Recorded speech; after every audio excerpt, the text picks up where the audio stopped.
It just feels like that on my car already.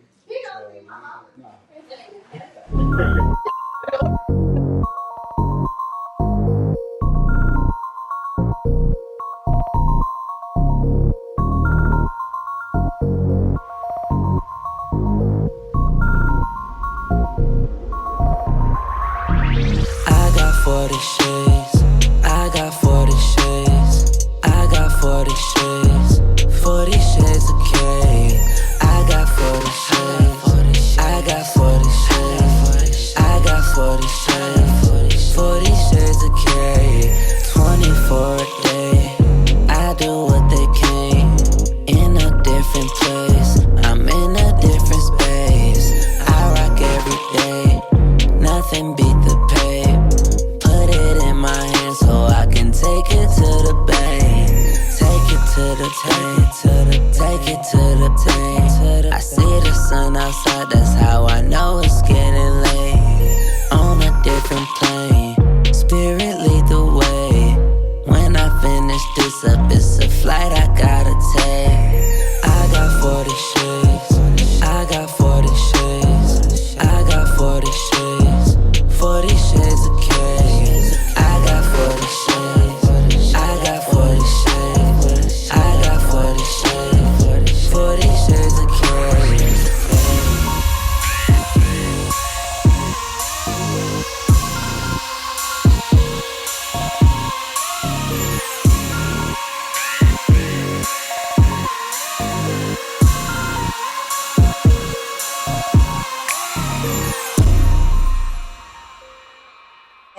You are live.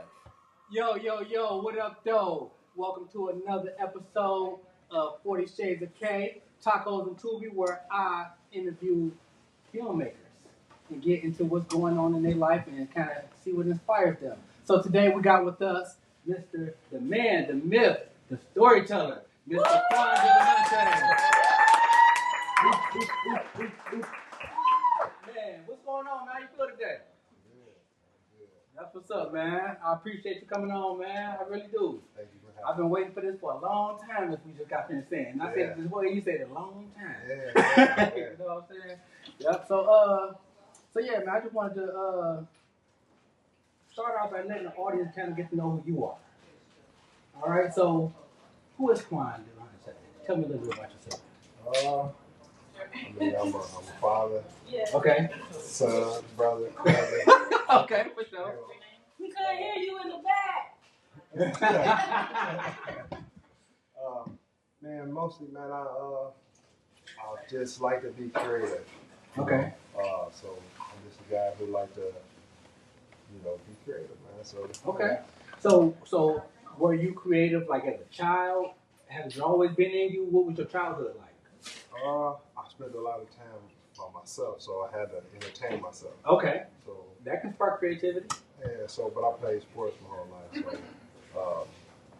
so I never was like artistic. Okay. I don't draw, I don't sing, Okay. I don't rap. All right. But you listen to that bar, yes.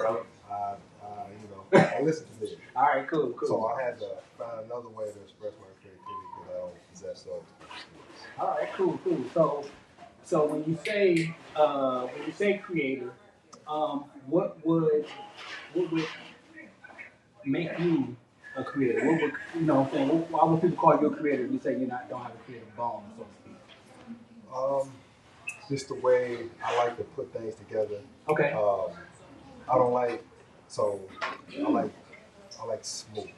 Okay. So being able to put together. Okay. So I like putting together movies. You know what I'm saying? So short form of creativity ain't really my strong suit like video. So I like a lot of different pieces, putting them together. So that's why I'm good at like fixing up houses and stuff like that. Okay. Just multiple pieces working together. I'm good at those types of things. Dope. So childhood, grew up in Detroit, Highland Park, Livonia. Pontiac for the most part. Okay. By Deer State, Highland Park too. So. Okay. Dope. So, Pontiac, stayed in Pontiac. What schools did you go to? Pontiac Northern High School. I went to like Alright. 7 different elementaries, so it's too many to name. All right, shout out Pontiac Northern High School. What year? 03, class 03. Class of 03. All right, cool stuff. All right, so after high school, what was next for you? I played college football. College football. Yeah, How about yeah, that? yeah. What school did you go to? Went to Howard. Howard University. Yeah. The great Howard University. What position did you play? Safety. Safety? Yeah. Did you get cooked a lot? Nah, I was pretty good, man. All right. I was pretty good. That's dope. And so, after college, came home. What was next for you? Man, this is where, it was a major shift in my life. So I started selling drugs. Okay. And, that changed everything in my life. So, I sold drugs. All right. Well, listen. For That was your occupation. occupation. All right. Cool stuff. And so, from that, obviously you're not selling drugs anymore. So what moved you away from that life? Prison. Okay. That can move some people away from that life. Some people. Yeah, man. So I did 135 months. You know what? When you say it in months, you know it's real. You know what I'm saying? You don't say years. When you say it in months, you got people at home like trying to calculate. Yeah. When you say it in months, you know it's real. Yeah, real. Yeah. We got 11 years, 3 months in there. That's what's up. My baby 135 months old. So man, it's good to have you on this side. You know what I'm saying? I'm better on this side. I hear with us. For sure. So did you express any of your creativity while you were locked up? This is where I really honed in on what I want to do. Okay. So when you do a lot of time like that, then you go through a lot of emotional ups and downs as far as this, just in life. Yeah. I kind of grew up and I spent a third of my life in there. So just growing up in there, I didn't know what I wanted to do. Okay. And I went through all different type of phases. Like, man, if I was to get out right now, I'm going to do this, I'm going to do this, I'm going to do this. And finally, I asked myself, I had like 3 years left. I asked myself, I'm like, man, what do I really love to do? And I watch a lot of movies. Okay. I don't watch a lot of shows, but I watch a lot of movies. At this point, I watched a lot of movies, and I'm like, man, that's what I want to do. Okay. So that's when I got on this journey to a movie. So I have my mama, I called my mama. She sent me like 5 books on how to write screenplays, and so I read all of them, and I wrote Or Law as a joke. So you wrote Or No while you were locked up. Yeah. All right, So that's I fine. wrote it as a joke for me and my bunkie, which is Al in the movie. Okay. I talked to him about it. I wrote it as a joke amongst me, him, and the other homie, Sean, and we laughed about it, and I put it up. It was only like a short story, it was only like 30-something minutes, so Okay. I wrote it just to see if I can write it. Because my whole goal was to, let me see if I can do it so I can write the movie I really wanted to write, which is the next movie, which is On in the Summer. So, And you wrote a script. You wrote an actual script.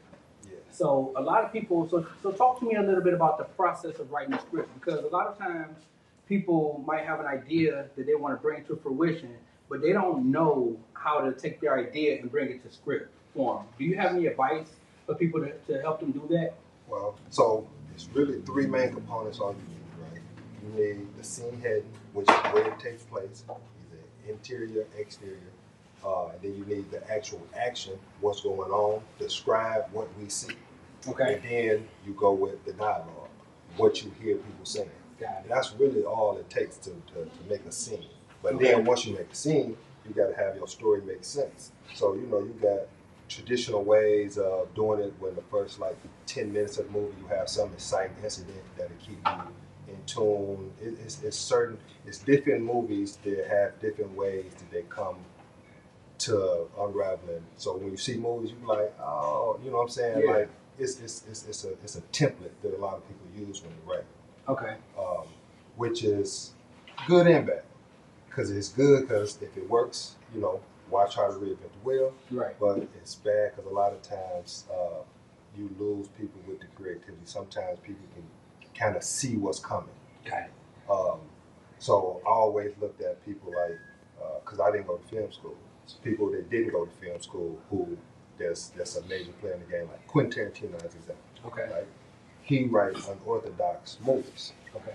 That's because he wasn't trained like everybody else was trained in film school on how to write and how to tell a story. He tells stories how he wanted to tell a story. Yeah, he sure in the hell do. And that's a benefit of not going through the system. Okay. So I didn't go through the system, so I feel that's a edge for me. Okay. So you wrote or no while you're in prison, so out of prison now, and you got this script in your hand, this 36-page script, correct? 36 pages? Yeah, something like that, yeah. Okay, so you got all right, so you got this script in your hand, and so when you got out, where you saying, okay, I'm gonna take this script and I'm about to go shopping, I'm about to go try to shoot this. Was that your thought process?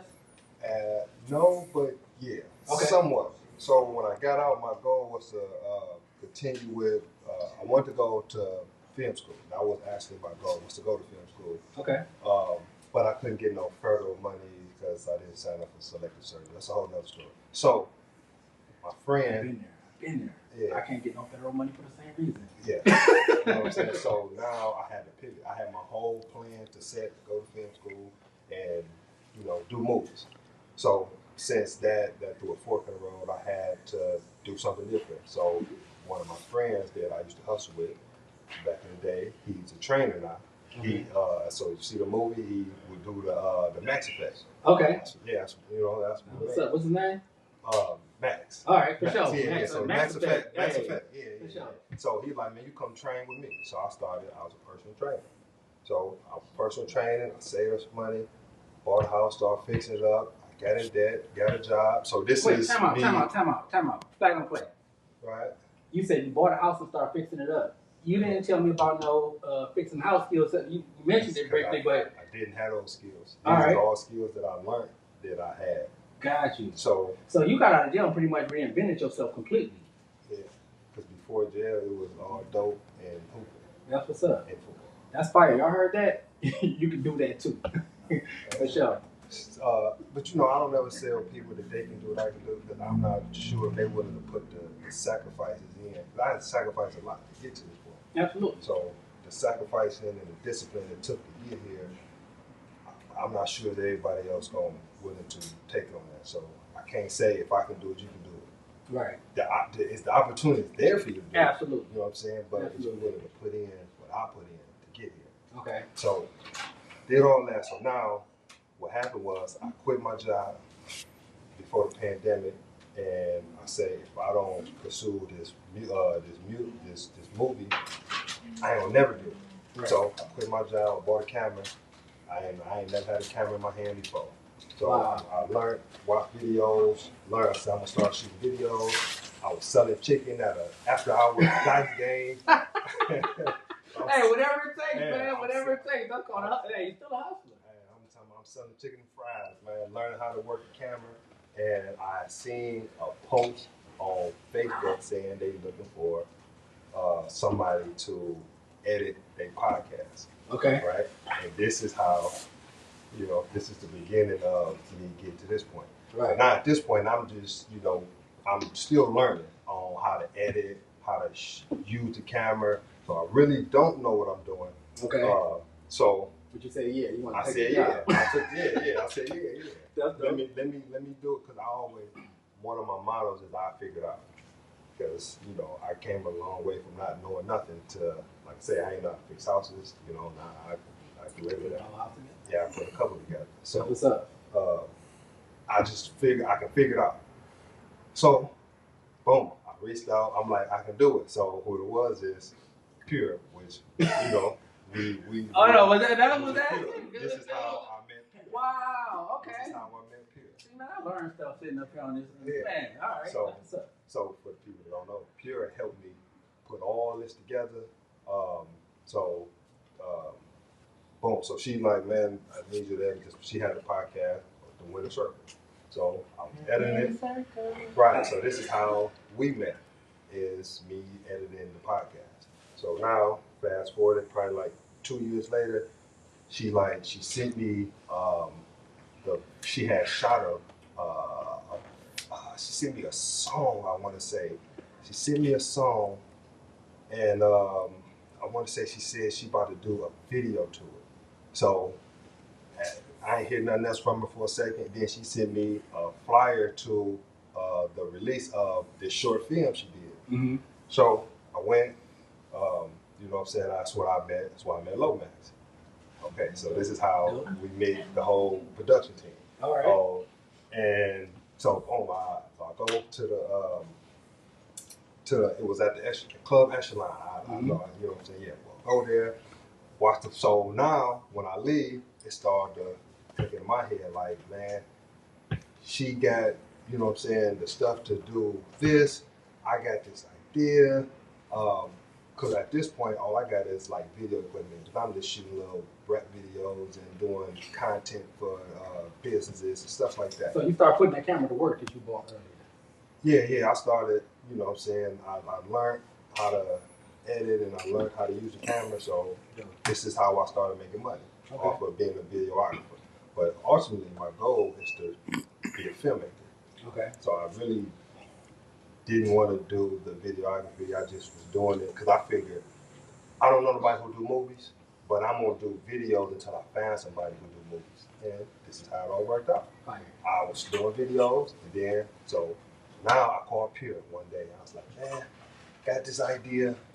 I didn't want to do it. No, it was this other idea I had. Okay. So I called her. I'm like, man, I got this idea. She's like, come through. So I tell her idea, and she ain't give me no resistance. She ain't hesitate. She said, let's do it. Like she believed in me. That sounds like pure to me. She believed in me, and that meant a lot because I don't know what the hell I'm doing. You know what I'm saying? I don't know what I'm doing. I'm doing all this off the cuff. That's I don't know what I'm doing. She like, let's do it. So my homie Sean, that's they told you it was me, Sean, and Al. It was all like that. I wrote a story on all about loosely based on our personalities. Okay. He called me from prison and was like, man, I'm telling him like, man, I'm about to do this short because I was gonna do a short. Okay. I'm like, man, I'm about to do this short. He said, man, what happened to that one you wrote about us? I'm like, oh man, I forgot about that. Now imagine this like 15 years ago. Okay. I went to the basement and I found it. So I found it, I scanned it on my phone, and I was like, I called her back and was like, I got this other one. You know what I'm saying? It's already written out. So let's do it. So now we was about to shoot the short version. 36 pages, 37 pages. Yeah, like 30-something minutes. We were gonna shoot a short version, and as we went, it just, you know, I wrote more and I wrote more. Then I don't know if I told her or it just came about. But I can't remember how it went. But I was like, man, we might as well make a whole one. I don't know if she said it or I said it. I can't remember how that went.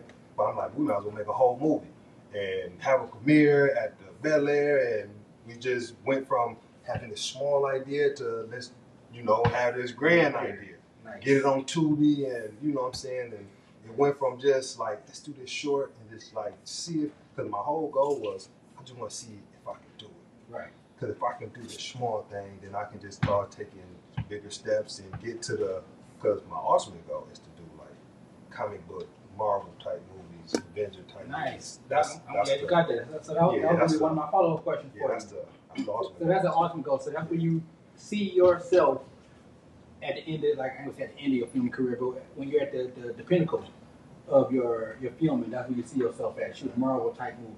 Yeah. Comic book, superhero type movies. Gotcha. Comic book superhero type movies specifically. Yeah. Not no sci-fi, not no. Yeah. No, okay. just major budget. Okay. Big budget. Gotcha. You know, CGI type of movie. And so I want to make sure I understand that CGI, the effects, the special effects is a computer generated image. Gotcha. Right. And that's a major component of the type of movies that you want to be involved in. Yeah. Okay. Like when you watch the Avengers. Yeah. It's a lot of CGI.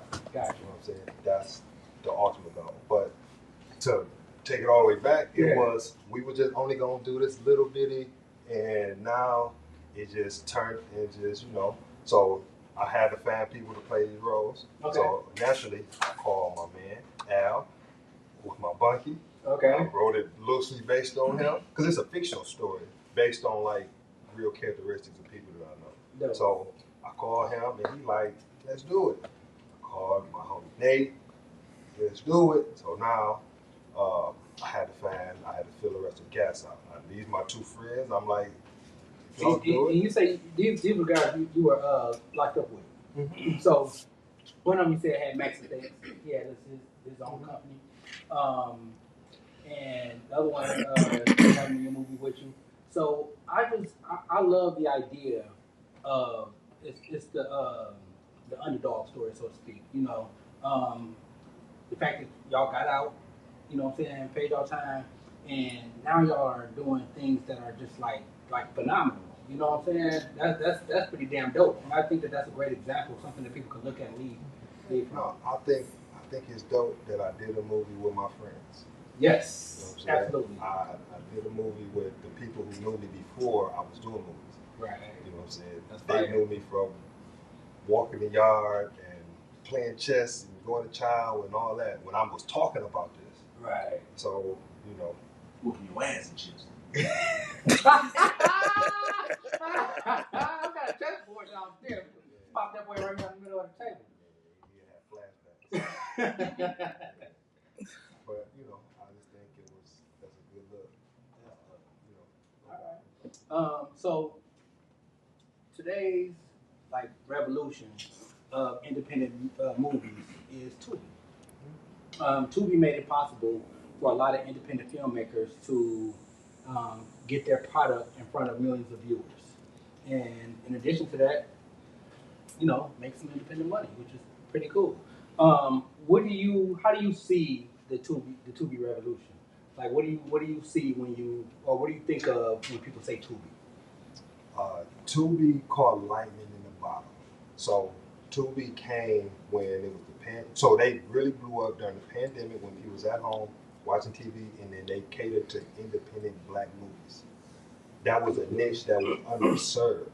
So when they started catering to that niche, it was untapped potential because the bigger streaming services wasn't allowing that. You had to have a certain quality to get on there. Mm-hmm. So when I think about the job that Tubi did, they put a lot of people in position to, you know, follow their dreams. You know what I'm saying? The people who didn't want to have to go to California or go to Atlanta to these other places.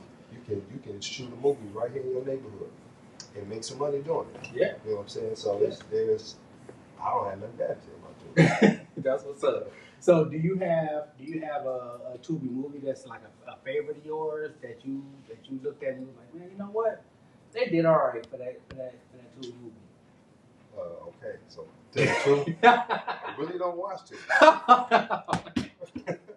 That's all right. I think a lot of people could say that. Right. I think a lot of people could say that. So, but I have watched a few of them. I understand your reason for really not like diving into Tubi, but can you explain to our audience, like, you know what I'm saying, one of your main reasons for like really not watching a lot of Tubi movies? So, because I'm at the level to where I don't want to be a copycat.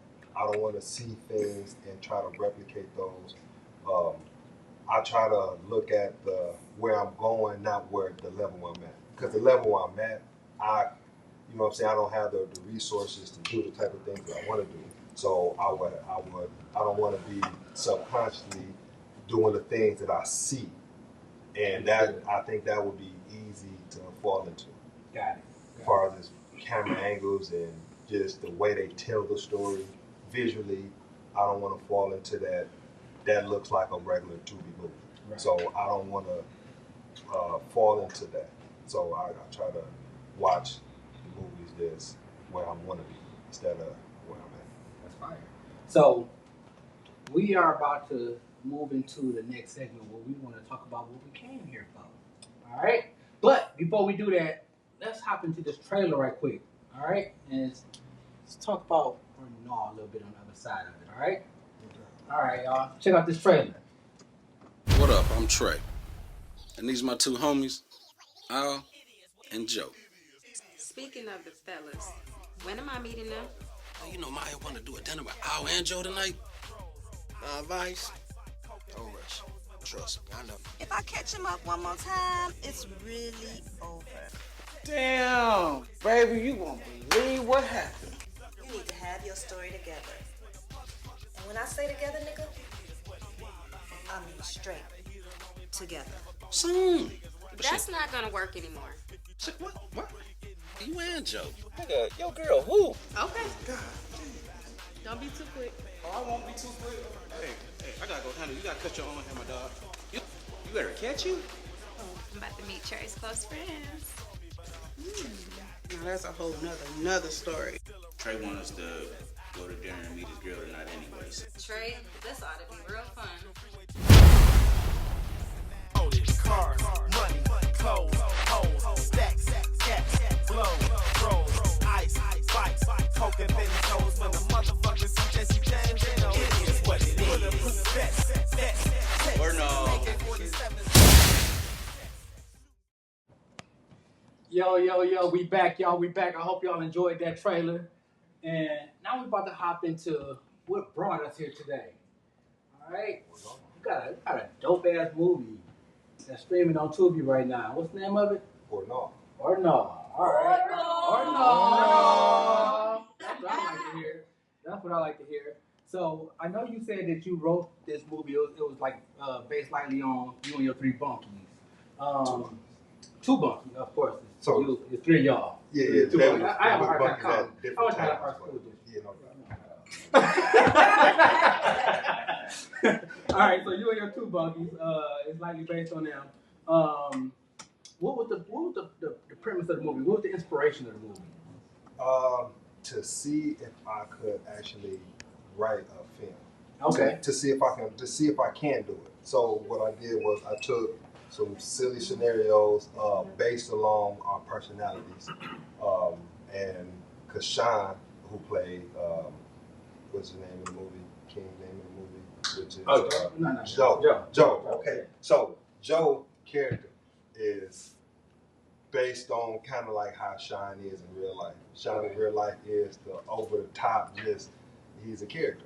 So I was like, man, this guy is silly. So I said, man, I'm gonna write something and I'm gonna base it around you, your personality, and then Al's personality. Al, always express his love for white women. I didn't know that. All right, that makes sense. He always was to talk about like Taylor Swift. Oh, you a Swiftie over there. Oh, man. Yeah, you a Swiftie. Oh, man. He had a nickname for it and everything, called it Tay Tay. Oh, man. I know what, I don't even know if I want to go into the backstory. That might be a little bit too much podcast here.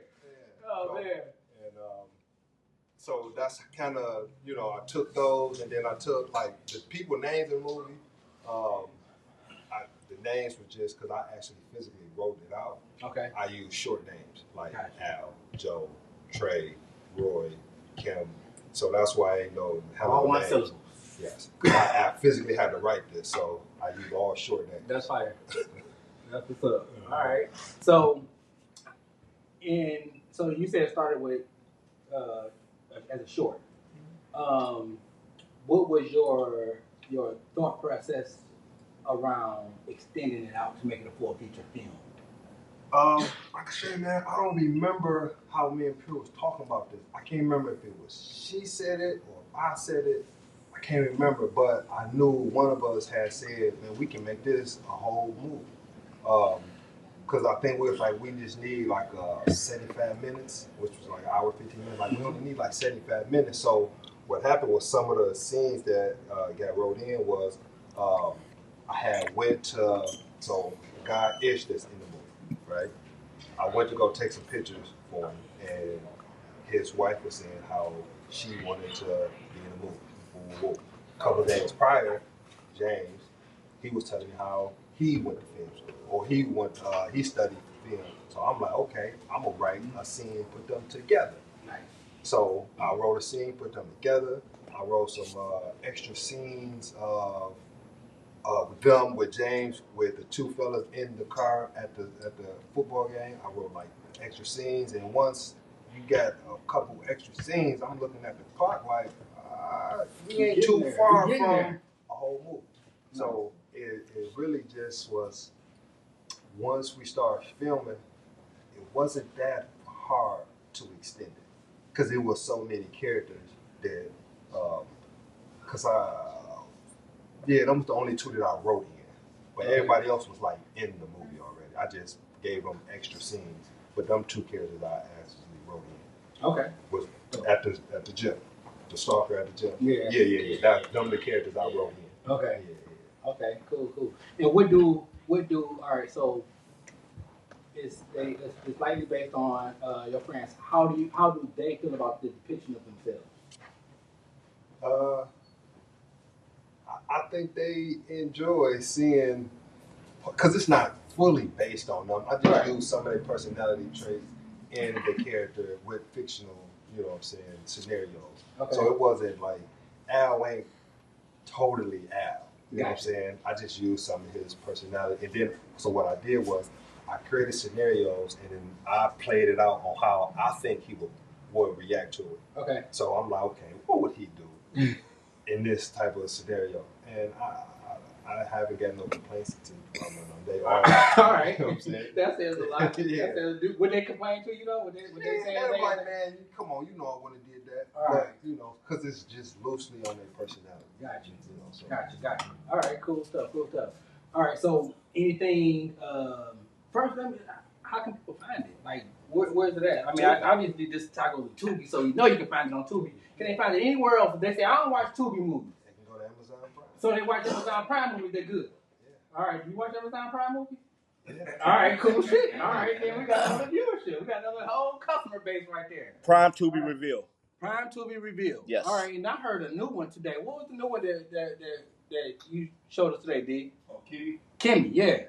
Kimmy. Yeah. So any of those, if you don't watch Tubi movies, if you watch Amazon movies, let's go. If you watch Reveal movies, let's go. Or no, everywhere. Anything coming up new on the horizon for you? Okay, so we got, Pure, bring her back up. All right. So she brought me in on her project, which is Goddammit. And we had a premiere already. Nice. Hold on, wait. Can y'all say it? Goddammit! That's what I'm talking about. Right. So I got the trailer loaded up too. Okay, we had a premiere in December, and that should be hitting Tubi in a couple months. Dope. So after that hit, so now you brought me in on your movie. Mm-hmm. So that one should be wrapping up in a couple weeks. Mm-hmm. And then Low. What is the name of your movie, though? Situations. Yeah. So hold on. You know what? I gotta stop singing the Usher situation and sing the Quran situation. I gotta get that in my head. You know what I'm saying? But yeah, definitely. Yeah. So situations will be completed in the next couple weeks. So we working. Then Grind is in the works too. So we working. So you said we getting that Goddammit trailer loaded up? I got Goddammit ready. Oh, you know what? So let's just check out the Goddammit trailer while we here because we can't do it. Goddammit. Goddammit! Right quick, y'all. No matter the trouble, it's you get into. Just so you know, I'm gonna be there for my brother. You can't have all that shit, bro. Just hit this one last leak with me. Just me and my brothers, we get gully. You make the wrong move, shit gon' get ugly. Put in that work until our fingers dirty. If you fuck with one, then we ain't coming for you. Stay with that eye for niggas. States never forget it. If you get beat, my name Rob. When my brothers come for you, just me and my brothers, we get gully. You make the wrong move, shit gon' get ugly. Have all this shit. If you fuck with one, then we ain't coming for you. Stay with that eye for niggas.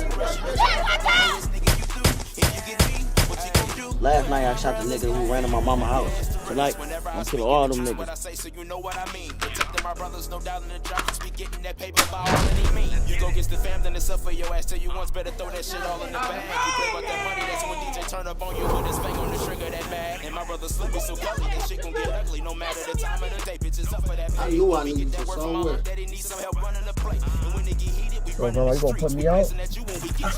Put you out, you already gone. Now we ain't no weapon, we on. It's just my brothers, we get gully. You make the wrong move, shit gon' get. One. We back, y'all. That was the trailer of Goddamn It, man. That's GOT, DAMIT too. So don't y'all be out there talking about, I ain't out there blasting this. No, that's Goddamn It, Goddamn It. Goddamn it. Yep. So you had a big part in that too, huh? So I'm the director of photography. All right. So I set up the DP. DP. Anybody don't know what it is? The DP. I had to show in the hell they know what the fucking DP is. DP. So I'm the guy I'm responsible for how the movie looks. Okay. You know what I'm saying? So I set up the cameras, the camera angles, how it looks is directly reflected on the DP. That's what's up. If you look fat, he make you look skinny. So let's talk about that a little bit.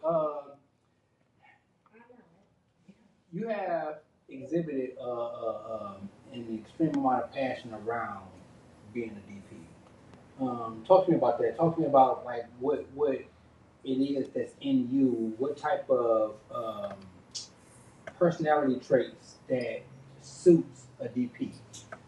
I'm petty. I love it. I love it.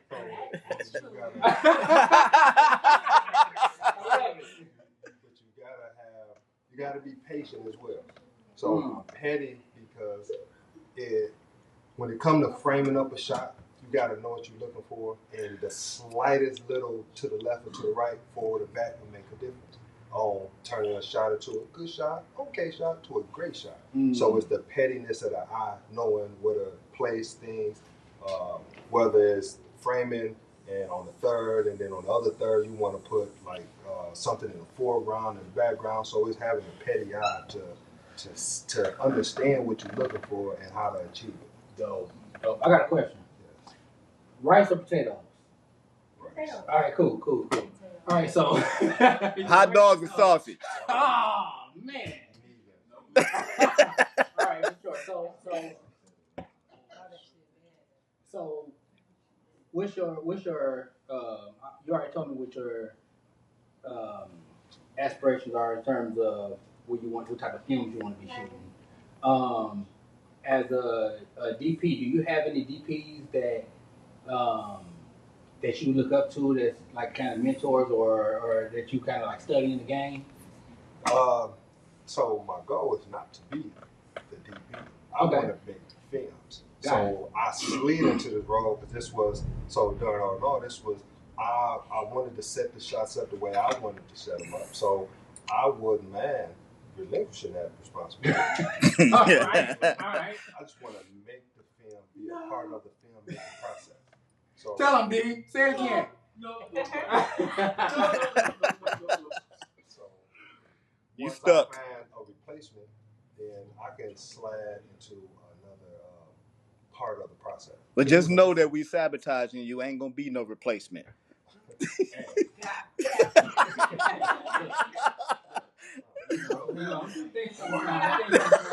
Or not.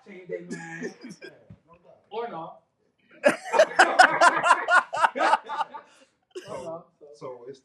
So playing sports, right? Mm-hmm.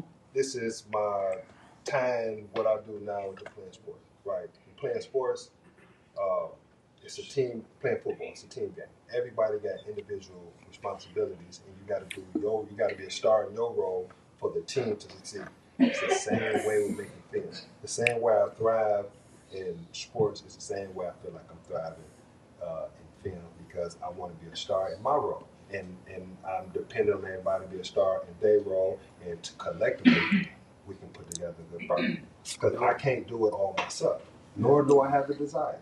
Absolutely.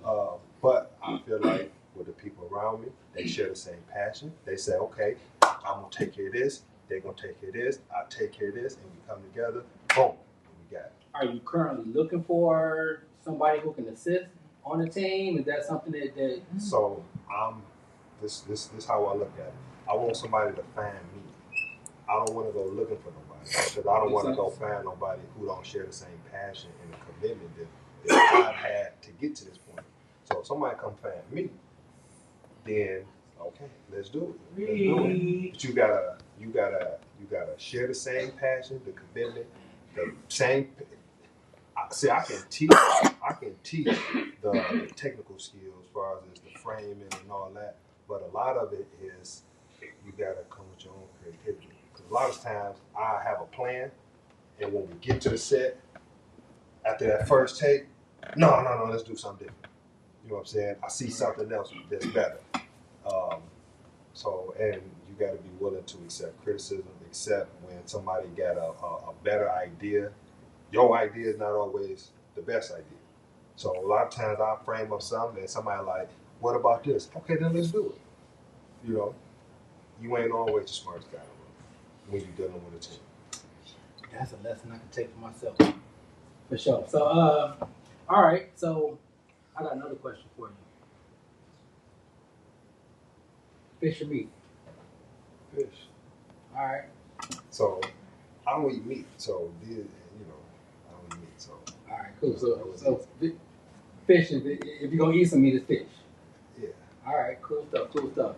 All right. So, real quick, I want to jump into family. You said earlier. You mentioned you was a father. You said you was a brother, son. Fatherhood. Talk to me about fatherhood. It's beautiful. I got a 4-year-old. Okay. You know what I'm saying? It's a beautiful thing to see him develop in front of you. So, like I say, I did all that time, and I can only just say it was a great thing that I didn't have no kids prior. Because I'm real hands-on when it comes to raising him, molding him, guiding him. I got my thumbprint on it. So, that's what's up. You know. That's what's up. I love that. All right. And so, you said you went to Howard, came home, boo-boo, this and that. Do you have any existing relationships, connections with your friends from Howard? Yeah. So our lawyer and our new establishment, our new corporation, Pure Connection, with the people I just named. Okay. With Pure, so all the people I just named. Yeah. I didn't mention D. So D is an instrumental part. Yeah. So the lawyer that we have, I went to school with. Dope. Yeah. That's fine. So everything just coming full circle. Yeah, full circle. Everything just coming full circle. That's what's up, man. Look,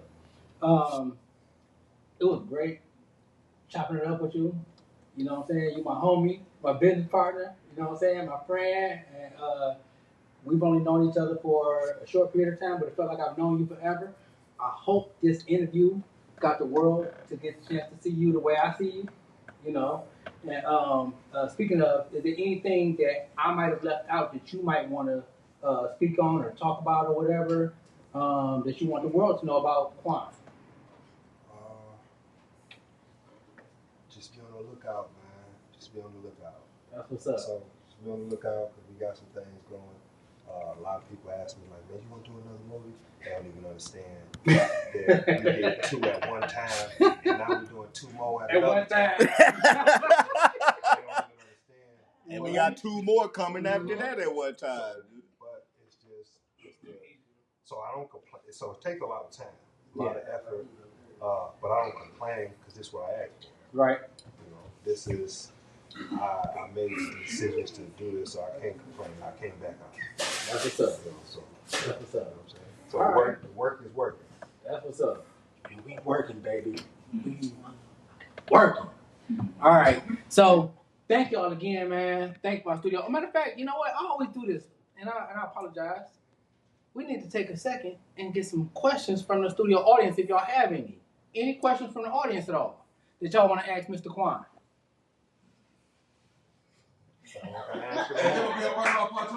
Say it again. Hold on.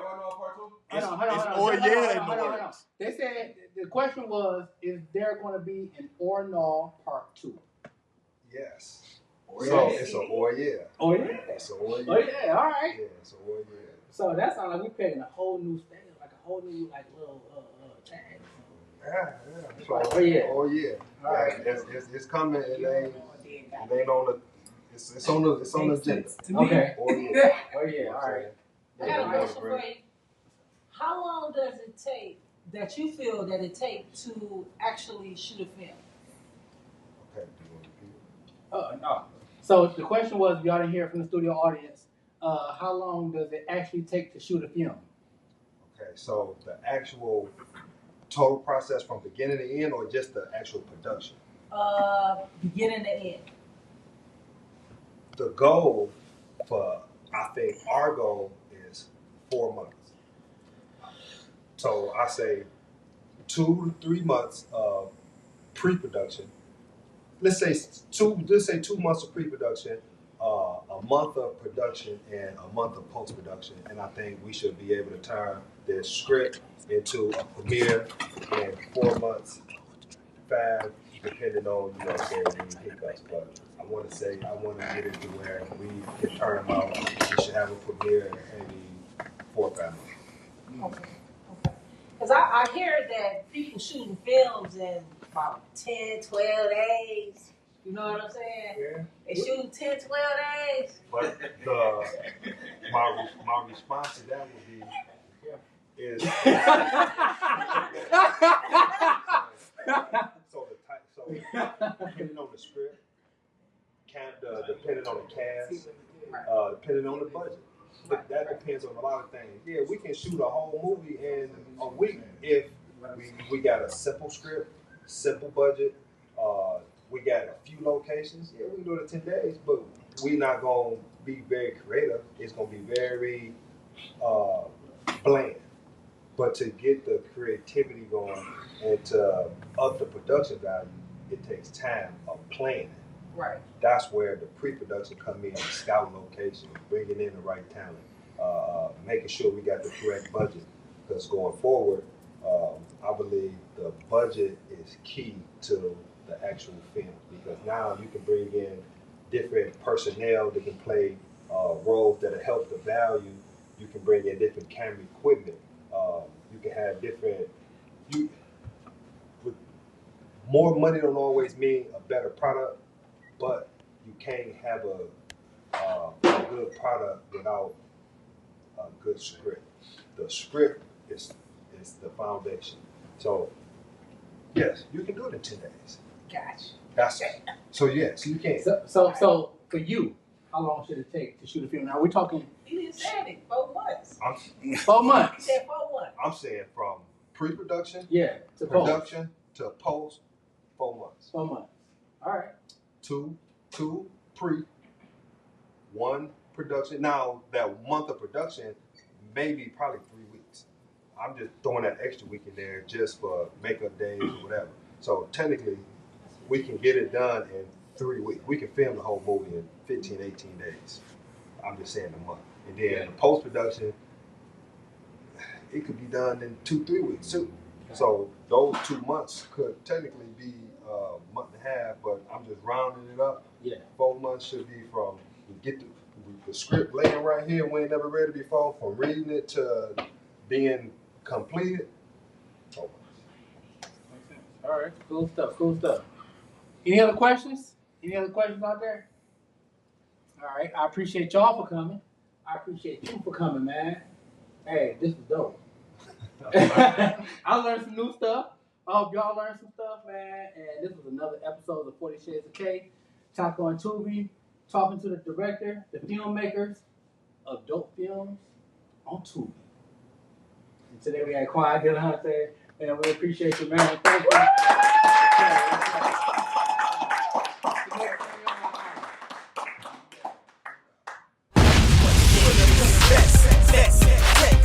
AK-47s and gang sets, shooting, ducking, running, making death threats. When the success change, they know it is what it is. It is what it is. Or no.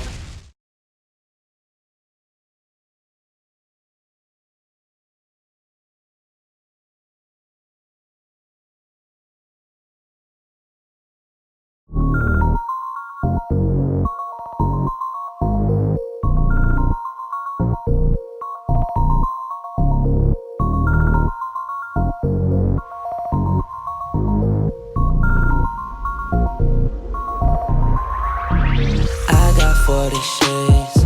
I got 40 shades. I got 40 shades. 40 shades of K. I got 40 shades. I got 40 shades. I got 40 shades. 40 shades of K.